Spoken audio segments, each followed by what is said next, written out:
Hello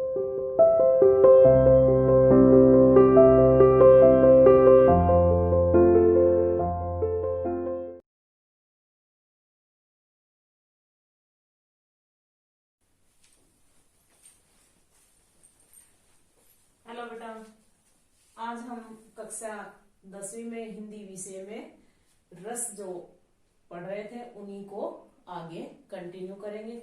तो हम बेटा 2 रस पढ़ चुके हैं, ठीक है। यानी पहला रस हम पढ़ चुके हैं श्रृंगार रस और दूसरा हम करुण रस पढ़ चुके हैं। तो श्रृंगार रस का स्थायी भाव रति होता है और करुण रस का स्थायी भाव शोक होता है, ठीक है। अब इसके बाद आज हम पढ़ेंगे वीर रस। तीसरा भाग भेद कौन सा पढ़ेंगे? वीर रस, जिसका स्थायी भाव होता है उत्साह, ठीक है, यानी जोश। वीर रस का स्थायी भाव उत्साह होता है, यानी हमारे अंदर जब जोश उत्पन्न होता है, किसी भी ऐसी चीज को देख ले जो देश के प्रति हो, तो हमारे अंदर जोश उत्पन्न हो जाता है।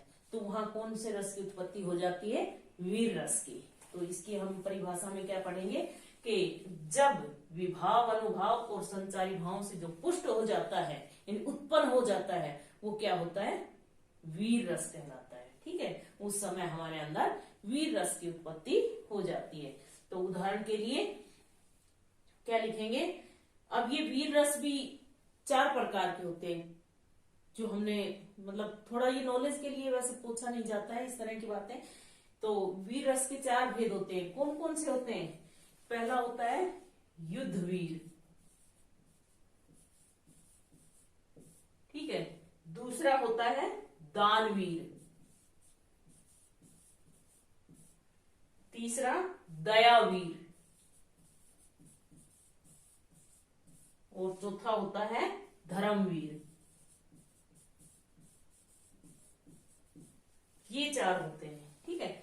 अब हम जब वीर रस की सर्वोत्तम अभिव्यक्ति युद्धवीर रूप में होती है, तो उसमें क्या होता है? उत्साह का पूरी तरह से जोश भर जाता है, यानी वो युद्ध के लिए एकदम से ऐसे उत्साहित हो जाता है, जैसे आप किसी भी सोल्जर से, आप जवान से, अपने देश का जो सैनिक है उससे बात करोगे, तो वो देश के प्रति ऐसा एकदम से उनके अंदर उत्साह उत्पन्न हो जाता है। तो वो वहां क्या होता है? उनके अंदर वीर रस की उत्पत्ति हो जाती है।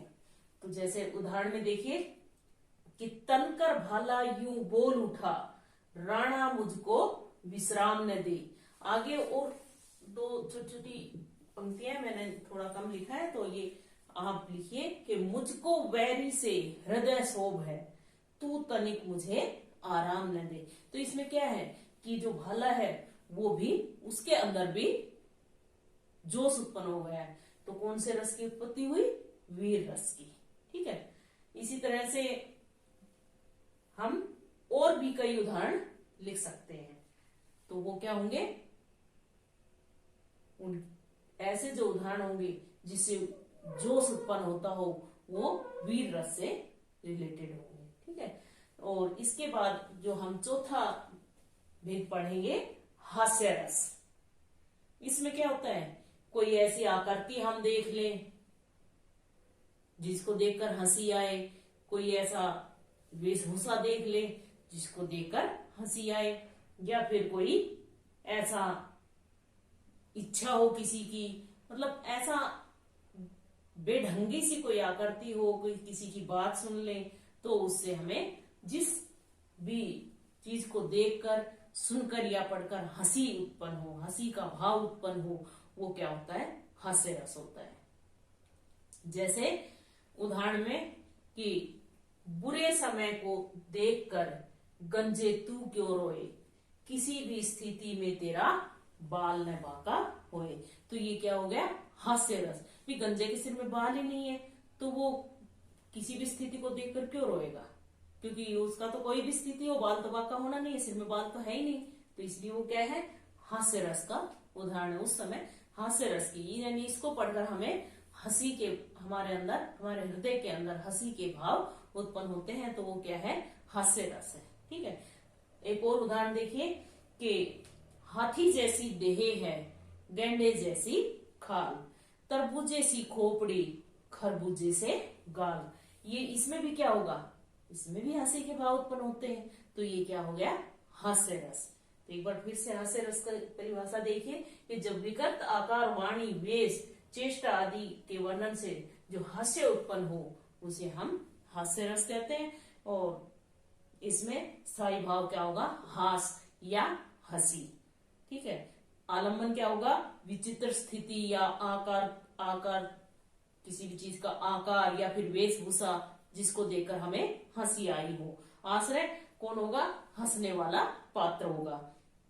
उद्दीपन यानी जो जिनसे हास्यास्पद स्थितियां उत्पन्न होती हैं वो क्या होगा, उद्दीपन होगा। और अनुभव यानी हंस, कई बार कहते हैं ना हम, हंस हंस के पेट में दर्द हो गया, तो वो पेट में बल पड़ना, पेट में दर्द होना, वो सब क्या होगा, इसके अनुभव होंगे। ठीक है। तो ये सब क्या हो गया, हास्य रस।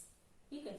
एक बार फिर से देखिए, पहला पढ़ा था हमने श्रृंगार रस, दूसरा हमने पढ़ा करुण रस, और तीसरा हमने आज पढ़ा है बेटा वीर रस, और चौथा पढ़ा है हमने हास्य रस। यानी ये जो हम 4 रस पढ़ चुके हैं, आप अपनी किताब में से, आपकी किताब में भी दिए हुए हैं, ठीक है, और आपकी नोटबुक में भी लिखे हुए हैं। आप किताब में से भी पढ़ सकते हैं, नोटबुक में से भी, जहां आपको, जहां से जो चीज अच्छी लगे उसी को आप अपने अंदर ग्रहण करें। जरूरी नहीं है कि आपकी नोटबुक में अच्छा नहीं है और बुक में अच्छा है, तो आप उस जो जहां से आपको सही लगे, यानी जहां भी आपको लैंग्वेज आसान लगे उसी को आप अपना याद कीजिए, उसी की आप प्रैक्टिस कीजिए। और रस का ये है कि जितनी अधिक प्रैक्टिस करोगे, इसमें ऐसा तो कोई फॉर्मूला तो है नहीं कि भाई आपने मैथ का या साइंस का कोई फॉर्मूला अप्लाई कर दिया और आपको आ गया। जितनी अधिक से अधिक काव्य पंक्तियां पढ़ोगे उतना ही आपको ज्यादा स्पष्ट होता चला जाएगा। और आप रोज के हम 2 रस पढ़ेंगे, ज्यादा भी नहीं पढ़ रहे हैं। ठीक है। अगर इस वीडियो से आपको नहीं समझ आ रहा तो पहले वाली वीडियो जो आपकी यूट्यूब में है उसमें से देख लीजिए, और फिर भी नहीं समझ आ रहा तो आप अपने दोबारा से भी पूछ सकते हैं, अपने लाइव क्लास में भी पूछ सकते हैं, या जब भी हम स्कूल में क्लास लेंगे तो उस समय भी हम रस का एक बार फिर से रिवीजन कर लेंगे। ठीक है बेटा, तो आज के लिए इतना ही बहुत है।